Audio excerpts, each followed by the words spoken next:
Hello and welcome to the 10th episode of Fresh Off the Reel. My name is Lib. And I'm better mic quality, Pat. Whoa, Pat got a new mic! Got a new mic, got a new headset, I got a new audio setup all around. I've got, I might sound a bit different as well. I got a new audio mixer. Same mic, just a different mixer. So, Black Friday was a hell of a thing, wasn't it? It sure was. So yeah, for this episode and possibly the next, like maybe two, the audio quality might not be super consistent because we're both still playing around with things.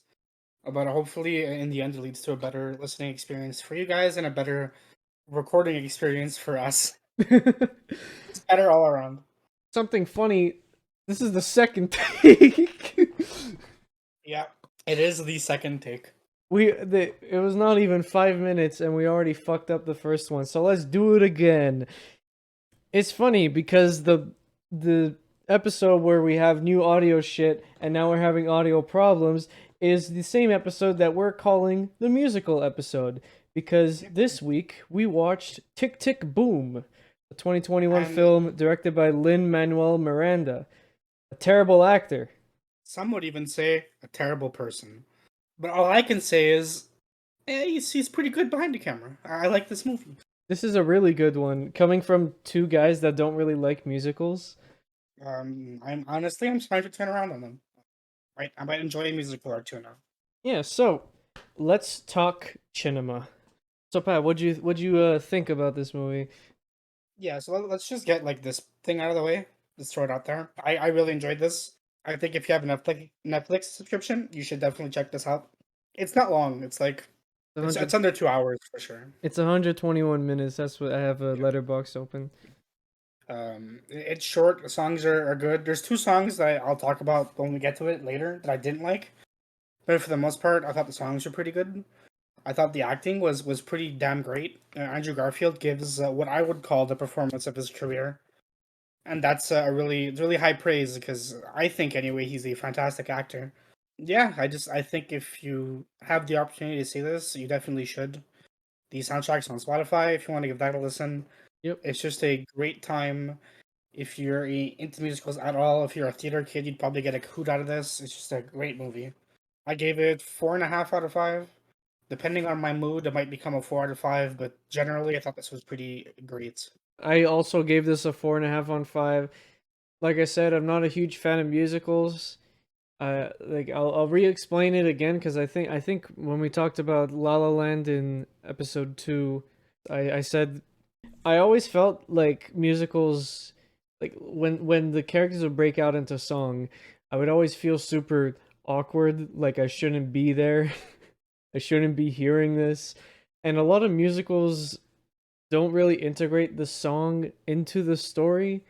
But one cool thing that this movie does is the movie is about a a musical. Song, Yeah, yeah. the movie's about a musical called Tick Tick Boom, that a real songwriter did.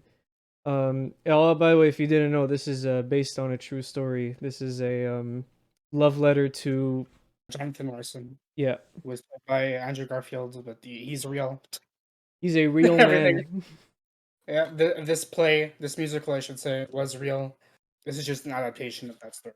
Yeah, like Tick Tick Boom is an actual musical that I'm sure if you found the recording of it, you could probably watch it. Yep, it's in book form as well. If you just want to read along. Yeah, This is a big one. It's not just like some super niche musical. It's pretty well known, and this story was pretty well known. So they just gave it a proper film adaptation, right. and I think it does that pretty well. And yeah, to go into what Lib was saying about like awkwardness when people start singing, like I find oftentimes in musicals the song feels separate from like the scene. Like if it was a normal movie, these people would be talking, but because it's a musical, they're singing. But I Exactly. think I think this movie, maybe because it's based on a musical, but also just I think they can get away with it because the characters are theater kids basically, and it's something I could picture theater kids doing. Like Jonathan Larson he's a playwright. He's a musical theater writer. So I could see him like just chilling with his friends and breaking out the song. and it's not awkward because everyone else in the room is has that same kind of background. Yeah, So the like in this case, it didn't like pull me out of it. Whereas something like High School Musical, to link it with one of the cast members, is something that did pull me out of it when they started singing. like it with the reason why I liked La La Land so much was because the songs were woven into the story pretty much, except for the first one, which is The first one's a weird one. Yeah, I know. I love it, but it is weird. yeah. It's like I saw a joke. Oh, I saw like when the movie was out, but like just jokes since then. There was a lot of "Sorry, boss, I was late to work because Californians decided to break out into song again." You know, Yeah, yeah. it's And just funny. there was one song in this movie that made me feel that way. Is the one where, God, I don't remember the names of the songs. Is it the one at the diner? Yes, it is the one at the diner. Okay. Yes, that one is called Sunday. Sunday. Oh, right, that's it. Sunday. That's. I think that might be the only song I don't like. It's funny because in my ranking, it's my third favorite, but not because of the song. I think I like that's the most like movie out of the song, or like the most like theater of the songs, where like customers and employees just break out into song and dance. And I thought like visually that's one of the better songs in the movie, but it's not one of the stronger songs musically, if that makes sense. Like visually, it's one of my favorites, and it boosts it up. But as a song, it's not that great. But yeah, it is that weird, awkward. Like these people probably shouldn't be singing and dancing. They should be speaking type feel that we're talking about. Yeah, It's exactly. it's a good example of it. Yeah. This movie isn't just songs, obviously. There's also a plot. So, we're gonna read the plot synopsis like we always do. This one is from Letterboxd, like it usually is. So, so here we go. Tick tick boom. How much time do we have to do something great? I think I read that wrong. How much time do we have to do something great? On the cusp of his 30th birthday, a promising young theater composer navigates love, friendship, and the pressures to create something great before time runs out. And that's it. And that is a theme, a big theme in this movie is time running out. That's the tick tick boom. That's the clock ticking. I think this movie's interesting for us to be talking about. Yeah. Yeah, so for those who aren't aware, I'm a good bit older than Lib. So there are certain things with this movie that I can relate to maybe a little more strongly than he could. The first song is called 3090, and as the description of the bread said, this is about a man reaching a point of his life where he feels like time is running out, and for him it's his 30th birthday. I'm not 30, I'm 25, so I'm not there yet, but it is something I can kind of relate with. You know, like every day I feel like I could be doing more. Maybe I haven't reached those my true potential or whatever yet, and it's something I was able to relate to maybe a little bit more than Lib was, who who has a lot of time to catch up to me, let alone Jonathan Larson, right? Right, right. Like the first song, 3090, is impactful in a way that I don't think Lib necessarily can relate with because he's not close yet, you know? I'm not even 20 yet, so eh. Yeah. So like Lib's 19. There's a song about turning 30 and feeling like he's running out of time. You know, Lib's got 11 years. It doesn't necessarily click. But that's not to say he didn't like or he liked or didn't like the song. That's just a No, point, I really like that song. It was a great opener to the movie. I just like you said, I didn't really like most of this movie I didn't really relate to. A lot The- of it is about getting older, and I mean, yeah, I like no matter what age you are, you're always getting older. But this is more about adulthood, and I'm still in like the teens. Well, the teens. I'm an adult, but 19. So, yep. Didn't really didn't really get to relate to that, but one part I did relate to was like the character feeling like he's going nowhere in life. I'm feeling that now because I'm 19. I'm not in school. Most people my age are starting university at this point. I haven't even started college yet, and I'm working two dead end jobs. So, it I do feel that like I'm stuck in a loop, and the- I feel like I'm There not is going something. anywhere. but to a much So there, lesser extent. yeah, but there's still something you were able to get out of it. Maybe not in the same ways, but you did get something out of this. Right. But so you read the letterbox description, and I think it's funny because that's a much better description than what Google gives. What The did Google Google's give? description is based on the autobiographical musical by playwright Jonathan Larson. It's the story of an inspiring composer in New York City who was worried he made the wrong career choice, whilst navigating the pleasures of love and friendship. And like, That's sure, that's that's wait, the part about him thinking he made the wrong career choice, that's just wrong. yeah, that's just wrong. But That's just completely wrong. The whole time in the movie people are telling him that, and then he's like, "No, I want to be a musician. I want to write music." the stress of his life comes from the fact that he wants nothing more, and he wants nothing else than to do this. No matter what it costs him, he wants to put out Suburbia. I think that's the name of the musical, right? Right. And Suburbia along with every other play they talk, or just every other thing they talk about in this movie, that's an actual thing. Again, this is nonfiction. Yeah. I think this is the first time we cover nonfiction on the podcast. I think so. I Yeah. can't think of anything else. We might have like mentioned something in passing, but yeah, Yeah. I think this is definitely the first thing to get focused. That's No, I nonfiction. wait, no. I'm wrong. I'm wrong. Monster House is nonfiction. True, and we've definitely talked about Star Wars, which is real Yeah, that's real. I mean, it happened a long time ago. in a galaxy far, far away. Yeah, so who knows? But this is a musical, and a big part of musicals are the songs. Do you have a favorite song, Lib? Because I do. I do have a favorite song. My favorite song is Therapy. Therapy is a good one. Therapy is high up on my list. Yeah, so Therapy is the song that plays in this scene where John and I forgot her name. Susan? Is this Susan? Yeah, it's Susan. Yeah, yeah. John and Susan are breaking up, and well, it's Oh, it's right is it, before they break up. isn't it Janet? Is it? God. Which one's Janet? His girlfriend. I don't even see. Yeah. I think you have the name wrong because I don't even see Janet in the cast list. Oh, maybe. It's Alexandra Shipp, right? Yeah, I don't know why it says Yeah, it's Janet. Susan. Interesting. What does it say? Janet on Google? Yeah.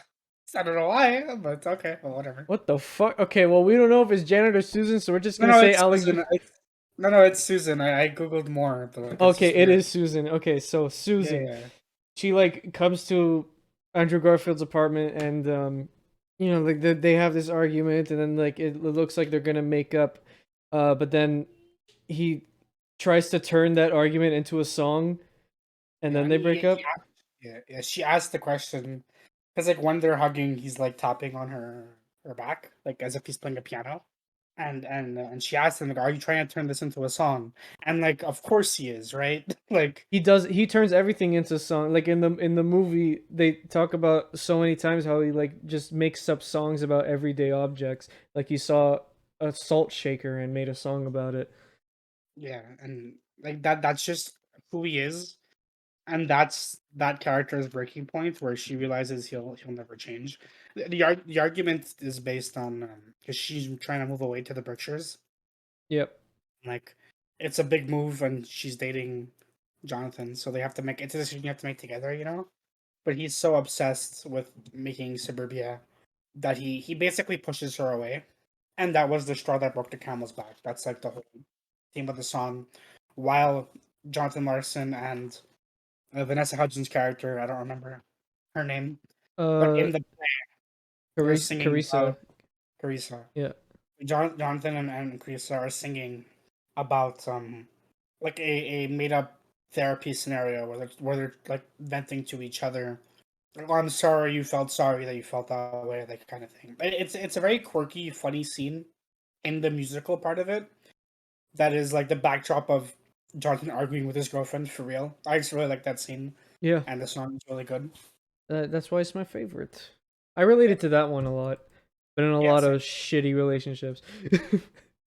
I've had a lot of shitty experiences that I can relate to that song too. Yeah, but we're not gonna go into detail. No, this isn't the relationship advice podcast. Thank God, If because I don't have any of that. dude, those exist, I bet they do. They definitely exist, 100%. My favorite song was called "Come to Your Senses." It is so like for the first, not the first half, but like the second quarter or the second third, would probably be more accurate. John has like writer's block, and he's trying to write a new song for the For what's the Suburbia. for, the, wor- for Suburbia for the workshop to perform. Like he has to pitch it to them because he has one song left before he's able to put it on Broadway, and he can't write it. He's been trying for months at that point of the story, and he's not able to write anything. It's called "Come to Your Senses." It's sung by Vanessa Hudgens. It's really good, and that's all I'm gonna say about it. That's it. Yep, I think it's a really good like dynamic song with therapy too, Hmm. because it's like "Come to Your Senses" is like what his ex girlfriend would be saying to him, and it's ironic that that's what he chose to write about. And in this scene, he's like Vanessa Hudgens is singing. I'm just gonna call her Vanessa Hudgens. I'm not even gonna try to remember the character's name. While Vanessa Hudgens is singing, John is picturing a Susan singing instead, in like the green dress from the rooftop scene earlier in the movie, and it's really good. I just like the song. Yeah, it is a really good song. It's a really powerful scene as well. Especially since later on after that, after Suburbia is done and he pitches it and everything and the workshop goes really well, but no one ends up picking up Suburbia and he has to write something else. Yep, and that's like the grind of life, right? Hmm. That's his realization that no, he put his all into Suburbia, and he quite literally gave up everything. Yeah. And in the end, he ran out of time for Suburbia, but not for himself. Hmm. And he does write another musical. Yeah, he writes Tick Tick Boom. Yep, and he writes another one. I can't remember what it's called. I can't remember either, but he then writes Tick Tick Boom, which is a musical about suburbia and his struggles Oh, during that. And what we see in the movie is the musical Tick Tick Boom. yeah, And I think that's really cool that that reveal near the middle, because it's near the beginning. You know, it's heavily implied that we're not seeing like events that are happening in the present day. We're seeing events that are happening the big before quote. the opening scene, but And still, the musical he wrote was called Rent. That's what it was. Brent. When he spoilers for a real person, he died. Yeah. So, he Usually, wrote when a movie is made about a person, that person's dead. yeah. So he wrote Suburbia. His next project was Tick Tick Boom, I believe, and then he wrote Rent.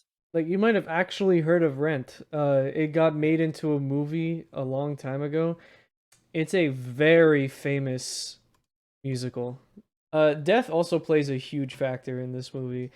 Yep, Uh, a lot like there's a character. One of his best friends is in the hospital, because he has an eating disorder or something, right? I don't 100% remember about his like the guy from the diner. Yeah, Freddy. Yeah, but then there's his friend Michael, who is revealed to have AIDS. Just Yeah, another timer. The song that plays when that is revealed, it's called Real Life. It's like a brief 30-second or like 1 minute song in The Office. I thought that one was really good too. yeah, that one's really good. And then not immediately after that, but like a couple minutes later, Why starts playing. Why That's is another song. That one's my second favorite song in the movie. Why is really good. I love Why. It's really sad. That's when I cried. I also cried, but I cried later. When did you cry? I cried when Louder Than Words was playing. Louder Than Words was playing. Oh yeah, And I cause don't know, yeah, it's a really hopeful song. It's a happy song. I don't know why that's the one that broke me, but I guess just it like building up throughout the entire movie. I just like I finally cried at the end.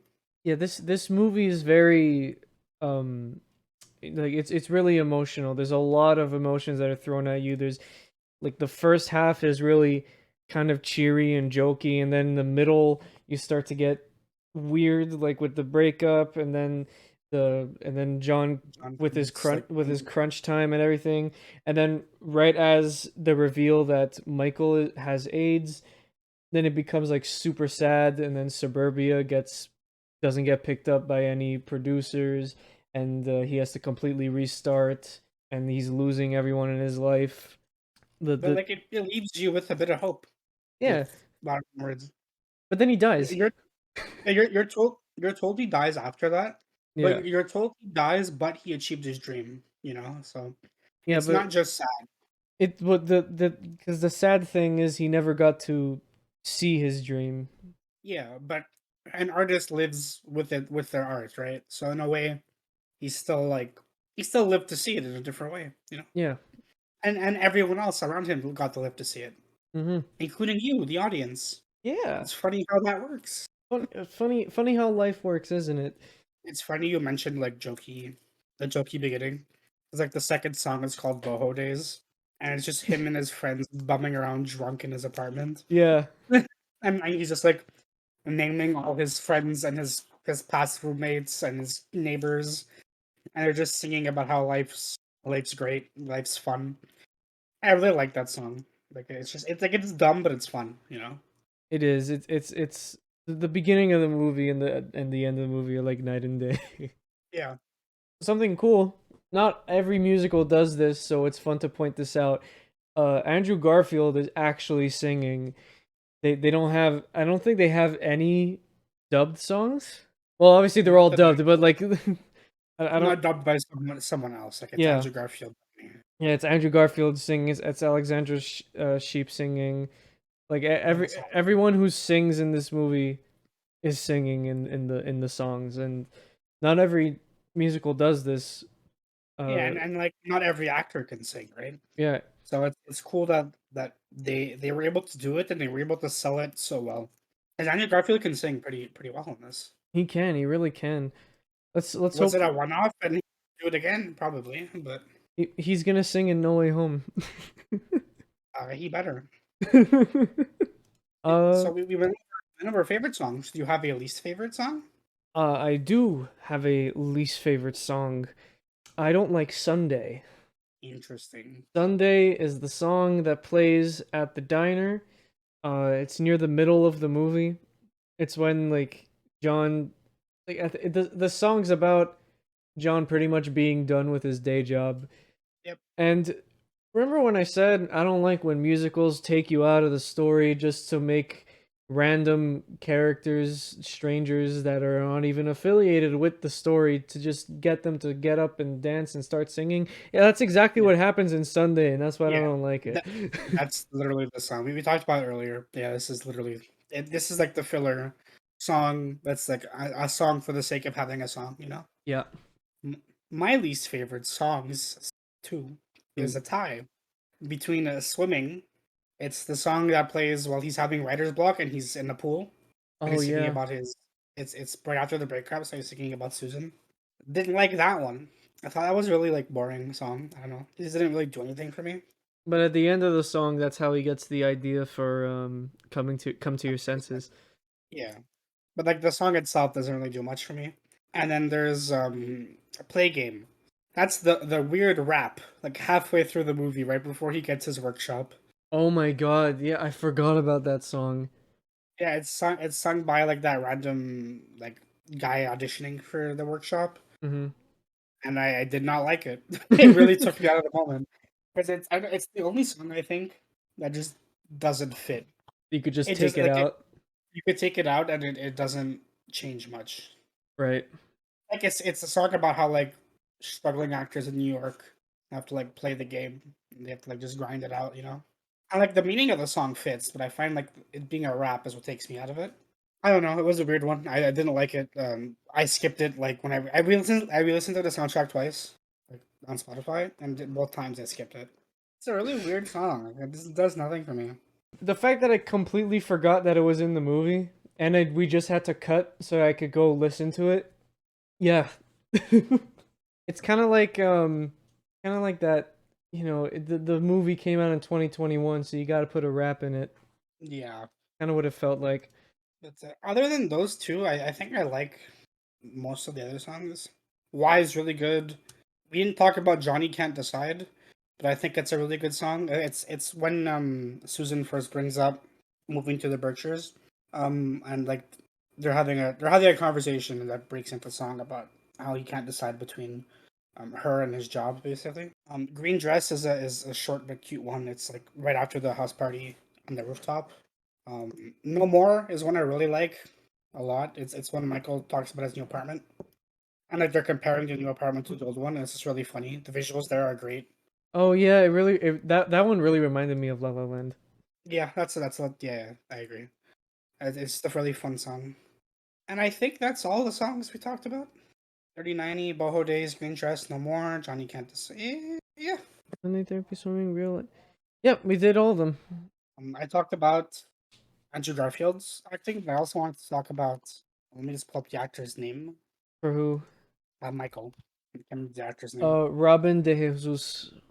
Yeah, he's fantastic in this. I loved his dynamic with Andrew Garfield. I thought they had really good chemistry together. Same with Vanessa Hudgens. I loved her in this, and it's good to see her do things that I can watch unironically. Like High School Musical, which is the only other thing I've seen her in. I really like Joshua Henry. He plays Roger. Okay. Do you remember who that is? Yes. Yeah. So I really like his voice. Like, I think he adds a lot to some of the songs. And he's honestly just like a pretty good actor outside of the songs as well. The fact that he's only in this and Sex in the City just pisses me off. He should be in more movies. He's happy with what he did. That's all he needed. Yeah, but I love this guy. I would if he made an album, I would listen to it. Yeah, he's funny. Yeah. There isn't any performance in this that I can think of anyway that I didn't like. I can think of one. Lin-Manuel Miranda's part. He plays a chef at the diner for 3 seconds, and when I saw his face, Oh right, I threw up. Yeah, you're right. You're right. He's only in the movie for 3 seconds. He has one line. He says something like "order up" or whatever. And you know what? It was right before the song Sunday. Yep. Bradley Whitford is in this, and I love him, and I'm happy to see him in this. All right, yeah. That was fun. Same with Richard Kind. They're in it for maybe 5 minutes of the whole movie. Not even. I associate him with Jake Peralta's father, Bradley Yeah, Whitford. same. Yeah, same. I was just happy to see him. Yeah. Who's The the producer, the manager, Judy.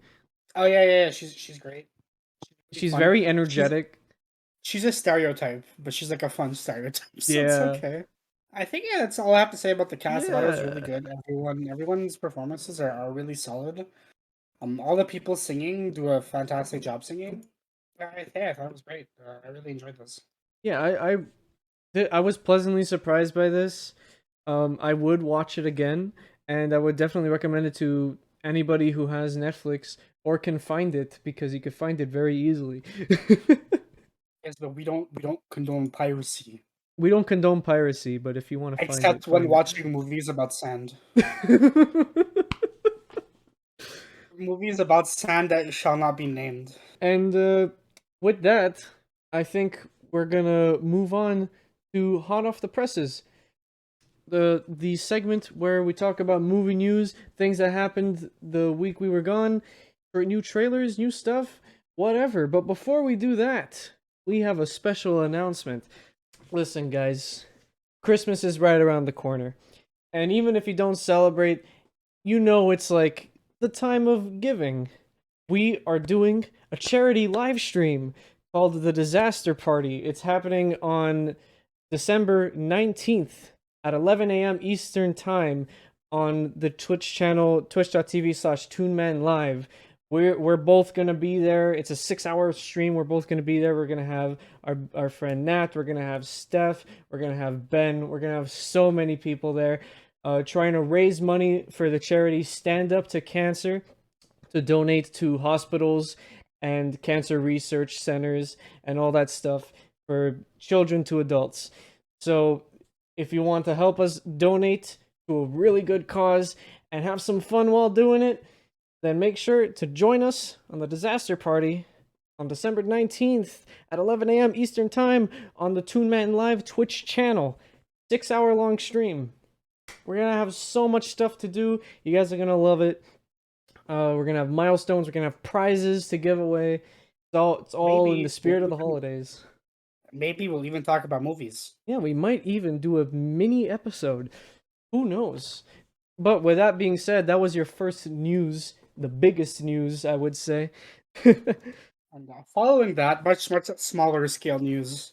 Yes, now We got let's a continue talking about cinema. Yep, we got a preview for a little movie that I'm very excited for, called Spider-Man Across the Spider-Verse Part One. Yeah, surprise, surprise, the sequel to Into the Spider-Verse is a two-parter. And that actually is surprising. Like I Not sarcastic. uh Yes, we got our first look. It was an actual scene, an unfinished actual scene, followed with some teasery bits at the end with 2099 and Miles. We saw not a lot, but like a good taste, of what's to come, and I'm excited. yeah, and we saw enough to make a couple assumptions. One of the big ones being that this is a different Miles It because might be. I am of the opinion that this might be a different Miles. We don't actually know. I might be completely wrong, because but the we'll beginning of the trailer, like, and the scene that they show, like, mimics the scene that was at the end of the first movie, but it takes place in a different location. Miles is a bit older. Gwen's wearing a new suit. We have no idea what's going on here. Miles also has a new suit later in the teaser. Yep. But Miles also references having never seen her, like having not seen her since Spider-Verse 1. So Spider-Verse 1 happened. We'll figure out when the time comes. I just have a theory that it might be a different Miles, but we'll see. And before we move on, you also said, because Pat is a avid reader of comics, I from am. what I've heard, and you think they might be adapting a comic story into this. Yes, so part 1 and part 2 means they could definitely flesh out the Spider-Verse more. We're going to see more Spider-Man, and maybe we'll see a couple die. Hmm. And maybe introduce Morlun and the Inheritors, who are the villains from the original Spider-Verse comic. Since this is a part 1, part 2, this could be like technically a 6-hour movie or a 5-hour movie in total, like between part 1 and 2. And there's definitely a lot of time for them to do something where they introduce a lot of Spider-Man, and they could have the Morlun and family going across the multiverse, killing and then absorbing Spider-Man energy, Yeah. weird comic book stuff. They could definitely do something like that.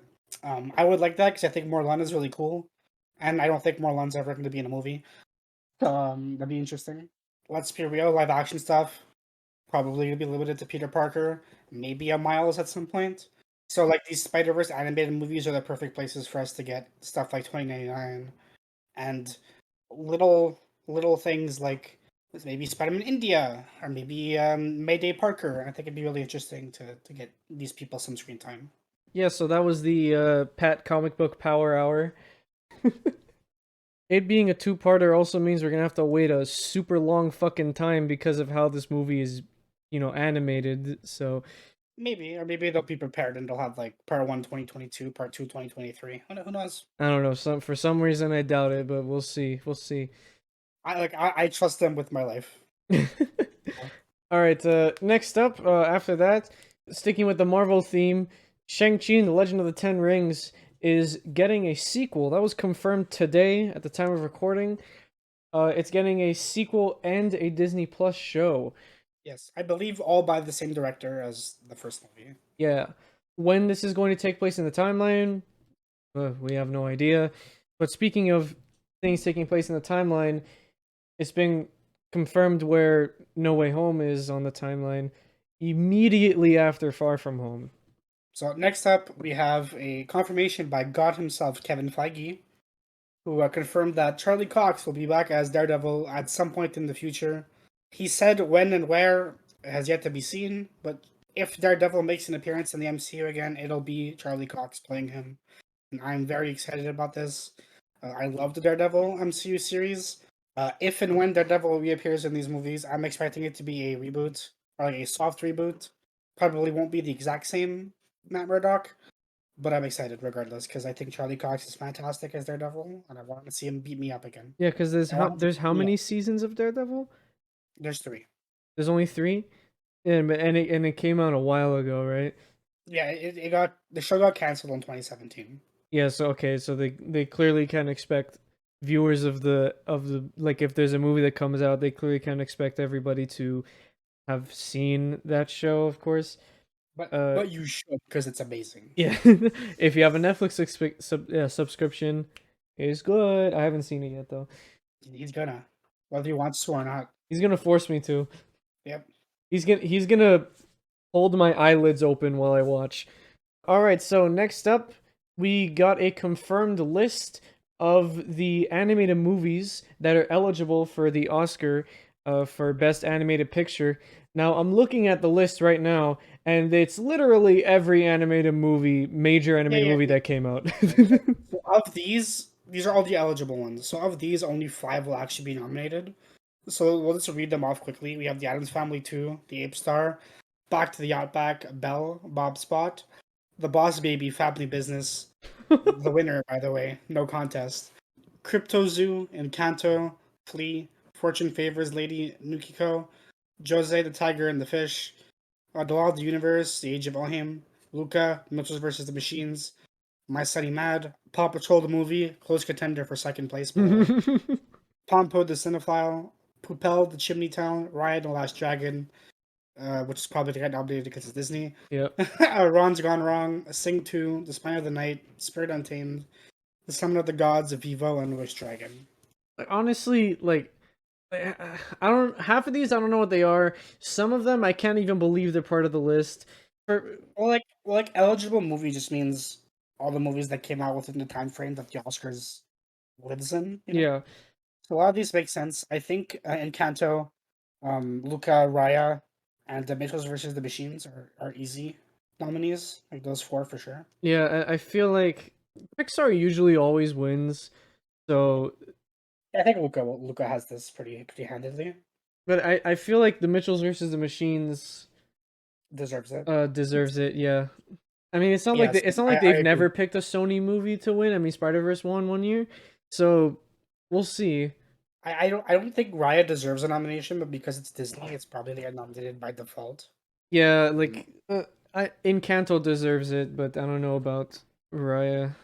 I heard Raya was just dull. I haven't seen It it. was boring, yeah. Not much Boss Baby, happened.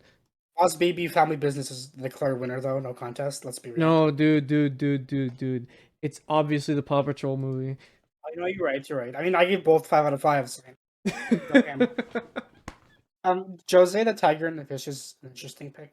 I don't think it's gonna get nominated because it's anime, and the Academy doesn't like anime, but I like that movie. I thought it was cute. They It's uh it's also on Netflix. Spirited Away did win one year. Yeah, like 20 years ago. It wasn't 20 years ago, but yeah.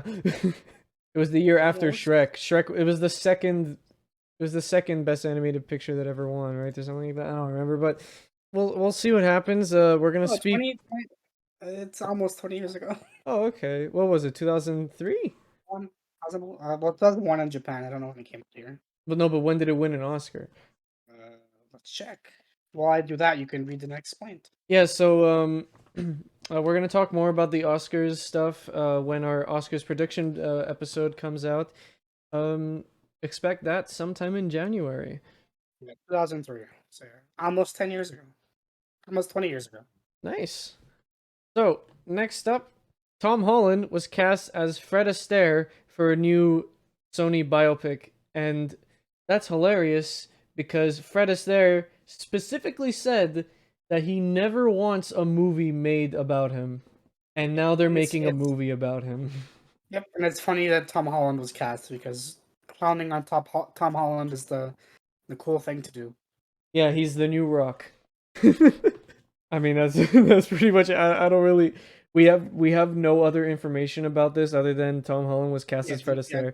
yeah. Tom Holland said this today at the time of recording. And also, just to throw something in, if you're one of our viewers that lives in Canada and you love James Bond, right now on Amazon, the Blu-ray collection of all the James Bond movies is like 50% off right now. It's usually like $150, but now it's only 80. That's not 50, but but Enough.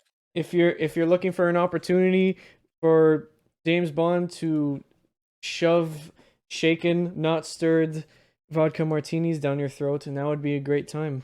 And And with that, we're at the end of Hot Off the Presses. yeah.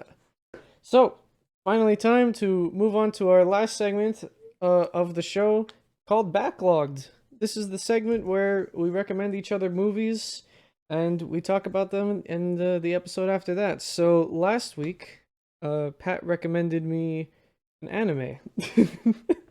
Well, yes. Well, no, but actually, yes. You recommended me a Daft Punk movie called Interstellar 5555. And now when he says Daft Punk movie, he means that literally. I, Because it's I basically a music video for the entire album Discovery.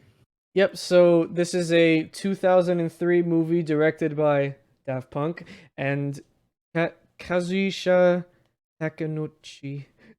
I can't say Japanese names. I'm so sorry. He directed the One Piece movie. Which one? There's like 10. Okay, he directed Curse of the Sacred Sword. Okay. But more importantly for this discussion, he directed Interstellar 5555. Yeah, along with the two members of Daft Punk. There's no dialogue in this film. It's literally just an animated music video for the entire album Discovery. That Yep, it does tell a story. yeah, it actually manages to have a plot. Yeah, they somehow wove together Discovery and told a story with it, and it's amazing. I have a question because I'm not sure about this and I didn't do any research. Was the album made with the movie in mind? No, I don't think so. Because was like, were they planning on doing a movie for Discovery, or was that an afterthought after Discovery came out?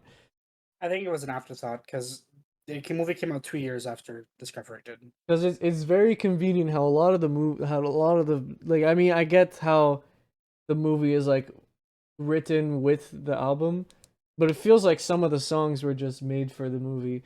I don't think so. I could Google it. But we'll see. So, I'm gonna read the plot synopsis off of Letterboxd, which is actually really long and basically tells the entire plot. So, Interstellar 5555, the story of the secret star system. The animated house musical. 4 talented alien musicians are kidnapped by a record producer who disguises them as humans. Shep, a space pilot in love with the bass player Stella, follows them to Earth. Reprogrammed to forget their real identities and renamed the Crescendals, the group quickly becomes a huge success playing soulless cooperative pop. What they mean is the song One More Time. That's like all they sing. At a concert, Shep manages to free all the musicians except Stella, and the band sets out to rediscover who they really are and to rescue Stella. This is literally the entire plot. And to answer the question from earlier, the idea to make a companion piece film for Discovery came up during recording for Discovery. Oh, So, okay. yes. Okay. Cool. Okay, so that The makes more original sense. plan was to make a live action movie, though. Oh. You know, I'm glad they didn't. Well, it would have been a different idea, right? Yeah, it would have been a completely different idea, but I feel like this is very unique. I think it's very good. Yeah, I gave it 4 stars. How much? I gave it 5 stars. Discovery is my favorite album of all time, and I am a huge Daft Punk fan, so I'm incredibly biased. But yeah, I love this movie. I love this album. This is fun. I recommend it to anyone who really likes Daft Punk or just house music. Even if you don't know Daft Punk, and at this point, how? It's only like an hour long, and you could find it on YouTube. So go ahead, watch it. Like, just put it on in the background. It actually manages to tell a pretty compelling story, and I really like it. This is one of the good ones. Would definitely recommend. Speaking of recommending, time to take a stop on recommendation station, because I need to tell Pat to watch something. Yeah, you do. Last time I recommended him shit. This time I'm recommending him a banger, in my opinion. So, Pat, do you like video games? I play a game or two. Did you have a Nintendo DS? I did. Have you ever played any of the games from the game series Professor Layton? I have. You have? Do you remember which one?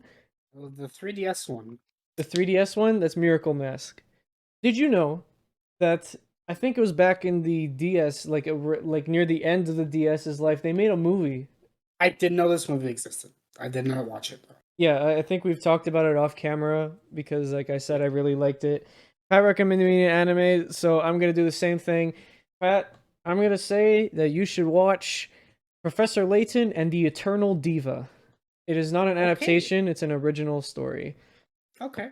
I Uh, will watch it yeah, dubbed, probably. yeah, you should watch it dubbed. But this is just in case you wanted to know. In the time this movie is actually canon to the games. It takes place after all the DS games. Okay. But before, yeah. I didn't know that. And there you go. And they actually one of my favorite things about this movie is they did bring in the voice actors for the English versions of the for the US version of the voice acting of the games, because the UK version of the games has different voice acting, but they brought the US voice actors Okay. to do the dub. Yeah, it's an official dub. So yeah, I hope you enjoy it. It's probably it's I yeah, I look forward to checking it out. yeah, it's definitely my favorite video game movie. So I hope you like it. And And with that, so that's an episode. yeah, that's a wrap. Look at that. Thank you for listening to the musical episode. Remember to check out all of the socials that you could find on our link tree. That's linktr.ee/fresh underscore off underscore the underscore real. No capitals on any of that. And at the beginning of that link tree, at the very top, you will find a Google form that you could fill out to recommend us a movie or TV show. We will then watch that movie or TV show, and you might get that recommendation as an episode for the podcast. Yes, sir. Doesn't We that might sound? already have one in the pipeline. So if Mm. you want yours also in the pipeline, you know what to do. So go ahead and head to that link tree. Also on there, you'll find all of our other social, the Twitter, the Instagram, the Facebook page, and both of our Letterboxd accounts if you want to keep up with what movies we watch. And remember to check out on December 19th at 11 a.m. Eastern Time, like I said earlier, to check out the Disaster Party, our 6-hour-long charity stream on twitch.tv/2menlive to raise money for Stand Up to Cancer.